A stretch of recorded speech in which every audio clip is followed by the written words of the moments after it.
The doubles format of tennis is under attack. ATP have proposed cuts to the doubles tour, which will see many tournaments being halved in size in terms of their draw. The amount of prize money that is allocated to the doubles players would be reduced by about half as well, and the retained money would be used to increase further the prize money for the singles players at the event. This news comes less than 1 year after the inaugural reworked mixed doubles event at the US Open, which is set to occur again this year. This was another change widely criticised by doubles specialists who felt that their profession had been minimised, treated as an afterthought, and being used as a promotional tool rather than being treated as a serious competition. Similar criticisms are being given to the ATP's new proposals. The men's doubles champions of last year's Wimbledon have spoken up on this. The news of these changes dropped during this year's Wimbledon. And Cash and Glasspool, they're two players among many who believe that the ATP, quote, wishes to end doubles as a viable profession. It's pretty clear why this is happening from an ATP perspective. At the end of the day, they have a product that they need to sell. If singles is considered to bring in the vast majority of the attention and thus the money, it makes sense that it should have the vast majority of time and prize money allocated to it. What isn't as clear is why doubles is so much less popular with the crowds and with the TV audiences. Doubles has been played alongside singles for ages. Doubles was first played at Wimbledon just 1 year after singles was, and yet it always seems to be playing second fiddle to singles. I think what it comes down to is why someone might prefer tennis over another sport. One phrase you'll hear quite a lot is tennis described as an individual sport. Obviously that can only be applied to singles, but it's perhaps an indication of how much people default to thinking about singles when they're thinking about tennis.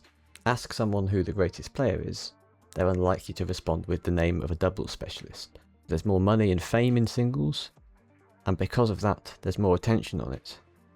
And because there's more attention on it, there's more money and fame in it. And so you have this continuous loop that maintains singles as the main character. Having a team version of tennis does dent the uniqueness quite a lot. Suddenly, you find yourself comparing tennis to basketball or football or another team sport in a way you weren't before with singles. The playstyle varies a lot from singles. I personally find men's doubles extremely uninteresting because so many of the points look the same to me. Big serve, short return, put away volley. I feel like I've seen that 1,000 times, and I've barely watched any doubles. I think the mixed dynamic is far more interesting. The male player typically possesses the bigger serve, the wider reach of the net, while the female player is perhaps a better mover, better counter puncher, able to get lower and under the ball. I don't think it's a surprise that the US Open chose the mixed version of the format. There's something inherently more interesting about Draper and Pegula compared to Draper and Sinner, or something like that. I understand the frustration of the doubles players. They think that their job is under threat. For some of them, it probably is going to get less viable as a profession. But isn't that how jobs work for most people anyway? If the demand for what you do is low, it's going to be harder to make a living from it. There have been calls for the tour, particularly the media and the marketing areas of the tours, to do more to promote doubles players and their craft. It really comes down to how much the sport wants to control what people see compared to letting the audiences and the crowd dictate based on their existing interests. There's the potential that cutting the draw sizes increases the exposure people have to the remaining doubles players. The doubles bracket can start later, and there are fewer total matches to get through, which decreases the chance of a doubles match clashing with a big singles match. I do think it's unreasonable to expect many fans to want to watch a doubles match if there's a single match involving Sinner, Zverev, Djokovic happening on another court.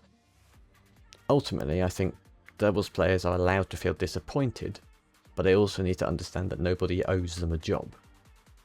As I said, it's a product at the end of the day, and organisations typically don't continue to try and sell products that haven't been selling very well for some time. It's a spectator sport, and thus, ultimately, it's part of the entertainment industry.